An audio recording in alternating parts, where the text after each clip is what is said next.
Ms. G. Tanuja Rani.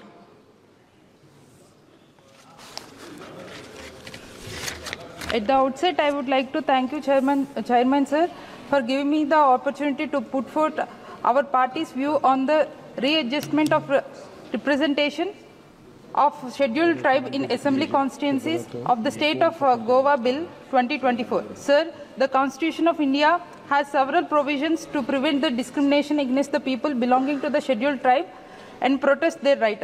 I strongly support this bill, sir.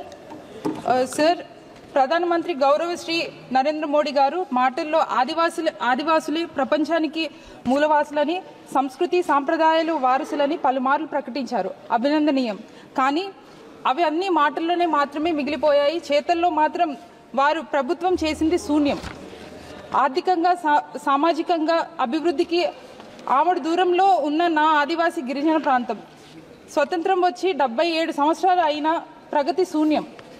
ప్రపంచమంతా అభివృద్ధిపై పరుగులు తీస్తుంటే గిరిజన ఆదివాసీ ప్రాంతం మాత్రం కనీసం కరెంటు లేకుండా, రహదారులు లేకుండా, తాగునీరు సదుపాయం కూడా లేని గ్రామాలు అనేకం ఉన్నాయి. సెల్ ఫోన్ అంటే ఏంటో తెలియని అమాయక ఆదివాసీ జీవితాలు నేటికి దుర్భరంగా ఉన్నాయి. కనీసం దానికి కారణం ప్రభుత్వాలు ఆదివాసీ గిరిజనుల సంక్షేమాన్ని పట్టించుకోకపోవడం అని నా అభిప్రాయం. గిరిజనులకు రాజ్యాంగం ద్వారా కొన్ని ప్రత్యేక హక్కులు, చట్టాలు కల్పించబడ్డాయి. అందులో ఒకటి 1/70 చట్టం. ఈ చట్టం ప్రకారం షెడ్యూల్ తెగలకు భూభాగంలోని పూర్తి హక్కులు, అధికారాలు స్థానిక గిరిజనులకు మాత్రమే చెందుతుందని అక్కడి ప్రభుత్వం కూడా ప్రైవేటు సంస్థగానే పరిగణించబడినది. కానీ ఈ చట్టం నేడు ఉనికి కోల్పోయింది. స్వయం పాలన కొరకు పేసా చట్టం 1996లో తీసుకుని వచ్చి గిరిజన ప్రాంతంలోని ఏం చేయాలన్నా గ్రామ సభల తీర్మానం ద్వారా మాత్రమే చేయాలని అధికారులు కల్పించిన గొప్ప చట్టాన్ని తీసుకొని వచ్చింది. అది కూడా ఇప్పుడు కనుమరుగైపోయింది. గిరిజనులకు ప్రాణవాయువు లాంటి జీవో నెంబర్ 3 ఇది గిరిజనుల ఉద్యోగ ఉపాధి అవకాశాలను మెరుగుపరిచి గిరిజన ప్రాంతంలో ప్రాథమిక విద్యకు పటిష్ట పునాది వేసిన చట్టం. గిరిజన ఆదివాసీ ప్రాంతం భౌగోళికంగా వైవిధ్యం కలిగిన ప్రాంతం.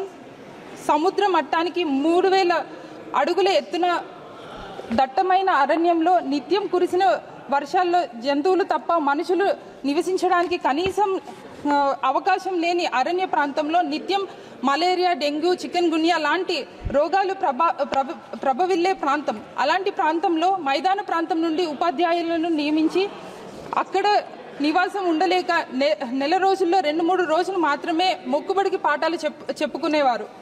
దీనివల్ల విద్య ప్రమాణాలు దారుణంగా పడిపోయి గిరిజన బాలబాలికలు ప్రాథమిక విద్య కూడా నోచుకోని పరిస్థితి కంటతడి తెప్పిస్తుంది. ఈ తరుణంలో చీకటిలో కాంతి వెలుగుల్లాగా జీవో నెంబర్ 3 తీసుకుని వచ్చి గిరిజన ప్రాంతంలో ఉపాధ్యాయుల పోస్టులను స్థానిక గిరిజన అభ్యర్థులకు మాత్రమే భర్తీ చేయాలన్న చట్టం తీసుకుని వచ్చి స్థానికంగా అర్హులైన అభ్యర్థులను తమ ప్రాంతంలోనే ఉన్న పిల్లలకు స్థానిక భాషల్లోనే తమ బోధన సర్దుబాటు చేసుకొని చక్కటి విద్య ప్రగతిని బాటగా పరిచారు.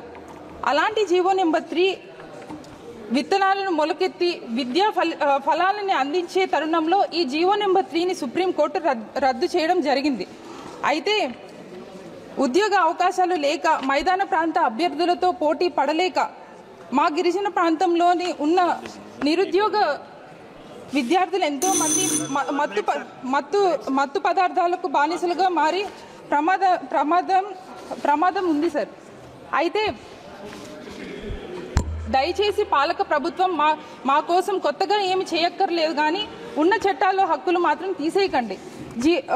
జీవులకు ప్రాణవాయువు ఎంత ముఖ్యమైనదో గిరిజన ఆదివాసీ విద్యా సంస్థలకు యువత ఉద్యోగ ఉపాధికి ప్రాణవాయువు జీవో నెంబర్ 3 సార్ పునరుద్ధరించాలి. లేకపోతే ప్రత్యామ్నాయంగా మరో జీవో తీసుకుని వస్తే గిరిజన ఆదివాసీ ప్రాంతాలకు 100% ఉద్యోగాలు స్థానిక గిరిజనులకి మాత్రమే భర్తీ చేయాలని కోరుకుంటున్నాను సార్. వారు నేర్చుకోవాల్సింది కాకుండా గిరిజన ప్రాంతంలో ఉండే వాతావరణ భౌగోళికంగా స్వరూపానికి ఇదొక కారణం కావచ్చు. ఇది మీకు ఆశ్చర్యం కలిగించవచ్చు, కానీ ఇదే నిజం.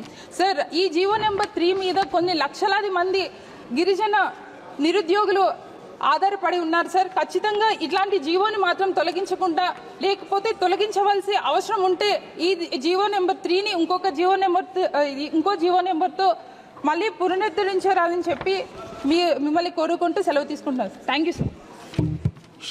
Shri Sudhakar Singh.